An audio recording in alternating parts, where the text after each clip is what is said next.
So hi everyone, this is Shahrukh Saifi and welcome to the channel simplifying exams. So बच्चों, आज की इस class में हम बात करेंगे कॉपरा एक्ट के बारे में, जो कि स्पेशली कंज्यूमर के फेवर में ही बनाया गया था। सो क्या है ये कॉपरा एक्ट, सभी चीजें आपको आज के इस वीडियो में जानने को मिलेगी। तो चलिए फिर बिना किसी देरी के साथ आज की इस क्लास को हम शुरू कर लेते हैं।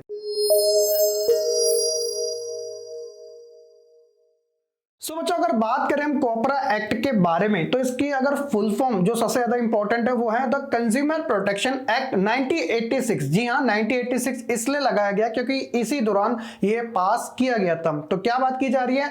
द कंज्यूमर प्रोटेक्शन एक्ट 1986, जिसे शॉर्ट फॉर्म में कॉपरा के नाम से जाना जाता है, was an act by the parliament of India elected to, सबसे मेन चीज आ रही है, protect the interest of consumer in India. जी हाँ, protect the interest of consumers in India.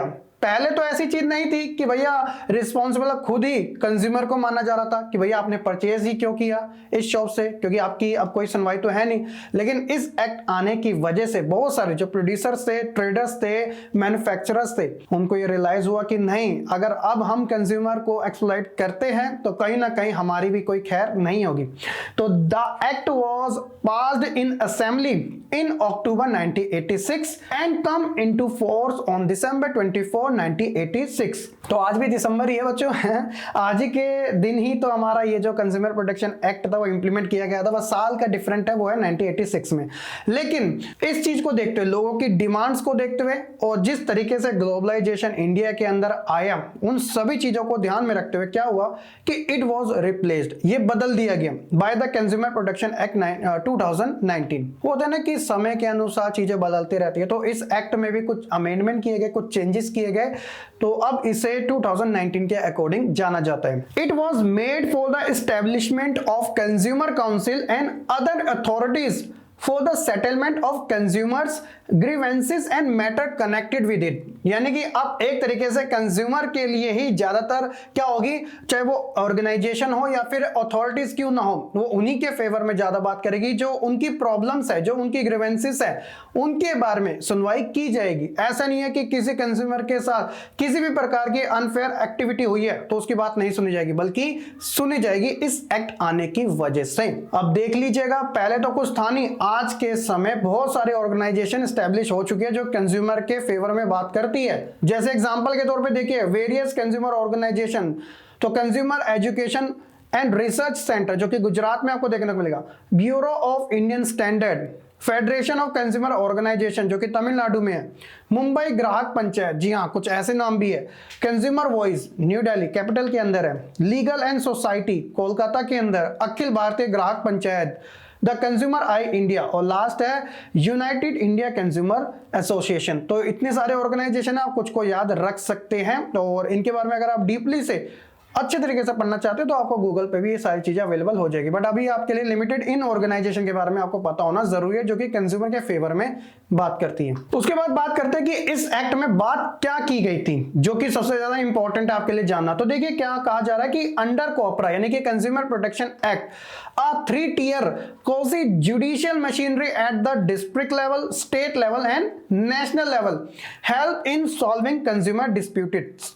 यानी कि एक 3 लेवल की कोसी जुडिशियल मशीनरी बनाई गई थी जो कि कंज्यूमर के राइट्स के लिए लड़ेगी, और एक तरीके से उन्हें कॉम्पनसेशन भी प्रोवाइड कराया जाएगा। यानी कि जो कंज्यूमर है उसके साथ किसी भी प्रकार की अनफेयर ट्रेड एक्टिविटी हुई है तो वो क्लेम भी ले सकता है प्रोड्यूसर से या फिर मैन्युफैक्चरर से या फिर कंपनी से, है ना। आप देखते हो कि न्यूज में भी आता रहता है कि मानहानि का केस भेजा है या फिर एक तरीके से क्लेम मिला है, प्रोडक्ट जो बताया था वो एक्चुअल में नहीं निकला, तो कंपनी उसके लिए एक तरीके से जो मानहानि लगी होती है उसके ऊपर जुर्माना भी पे करती है ना।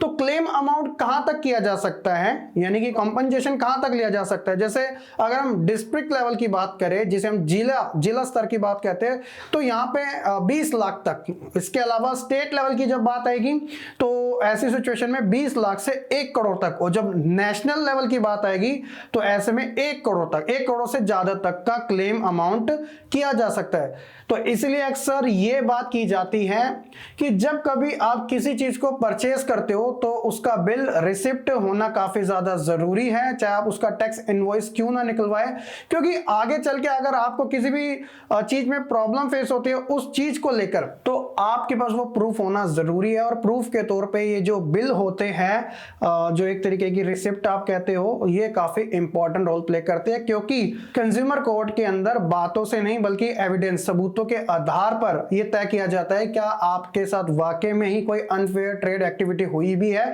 या फिर नहीं हुई है। तो इसलिए आपको सभी एविडेंस को कलेक्ट करना भी जरूरी है अगर आप एक तरीके का अपना क्लेम करते हो तो ये था सारी चीजें।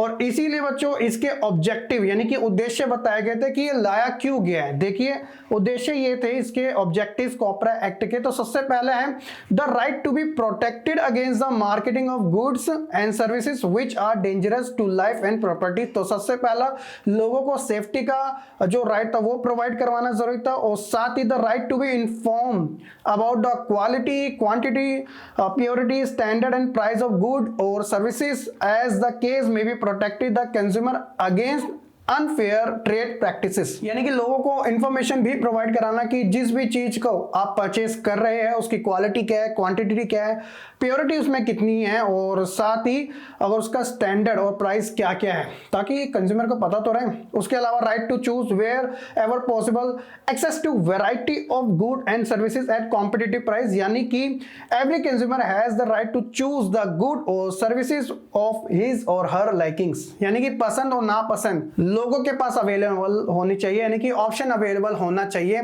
कि ऐसा नहीं कोई पर्टिकुलर एक ही उन्हें गुड्स दिखाई तो अब ये ही लेना पड़ेगा, कोई अदर उसके बाद चॉइस नहीं है। नहीं, उनकी पसंद नापसंद यहाँ पे मैटर करेगी। तो राइट टू चूज प्रोवाइड कराना जरूरी था इस एक्ट के अकॉर्डिंग। और इसके अलावा राइट टू बी हियर्ड, यानी कि उनकी बात को सुनना तो सबसे ज्यादा इंपॉर्टेंट था कि the right to be heard and to be assured that the consumer interest will receive due to consideration at appropriate form. जैसे एग्जांपल के तौर पर आप देखिएगा कि consumer who have complain about product और services have to right to be heard. जैसे एक एग्जांपल एक शॉप का दिया गया कि suppose you buy a bike helmet from a sporting good store, यानी कि उदाहरण के तौर पे कि आपने एक हेलमेट को परचेज किया किसी स्पोर्ट्स वाली शॉप से। अब हुआ क्या, after wearing the helmet a few time, कुछ समय पहनने के बाद आपको क्या पता चलता है कि you find that chin strap होता है जो हेलमेट के नीचे हम लगाते हैं ना, जी हाँ, chin strap keep coming loose, वो धीरे हो रही है, मतलब लूज होती है, ढीली होती जा रही है। अब ढीली हो रही है इससे कहीं ना कहीं प्रॉब्लम हो सकता है, क्योंकि जब बाइक को काफी स्पीड में चलाया जाता है तो हेलमेट की इसलिए चिन स्ट्रैप को इसलिए हम बांध के रखते हैं ताकि हेलमेट निकल ना जाए हवा की वजह से, विंड की वजह से, है ना। तो इसलिए कहीं ना कहीं हमारे एक्सीडेंट से हम बच सके, तो इसलिए हमें इन चीजों का ध्यान रखना जरूरी है।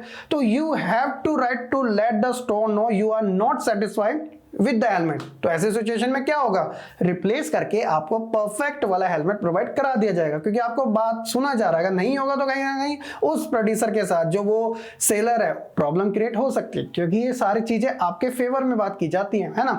तो ये सारे ऑब्जेक्टिव्स हैं कॉपरा एक्ट के। आई होप कि बच्चों आप अच्छे तरीके से समझ चुके होंगे कंप्लीट कॉपरा एक्ट के बारे में, ये था क्या, कब आया था, क्या इसके अंदर अमेंडमेंट किए गए, और ये जो 3 कोसी जुडिशियल मशीनरी है डिस्ट्रिक्ट लेवल पे, स्टेट लेवल पे, नेशनल लेवल पे, इसमें कितना जो अमाउंट है क्लेम किया जा सकता है कंज्यूमर के थ्रू, और साथ ही इसके जो ऑब्जेक्टिव्स हो सके सारे जो टॉपिक है 1 बाय 1 करके आपको समझ आ चुके होंगे। अगर आपको ये वीडियो पसंद आई हो तो लाइक कमेंट शेयर करने के साथ चैनल को सब्सक्राइब करना बिल्कुल ना भूलेगा। अब हमारा एक लास्ट टॉपिक रहेगा जिसमें हम कुछ इंपॉर्टेंट टर्म्स के बारे में बात करेंगे, वो आपको नेक्स्ट पार्ट में जरूर मिलेगा। तो तब तक के लिए से बच्चे खुश रहे, पढ़ते रहे और ऐसे ही आगे बढ़ते रहे।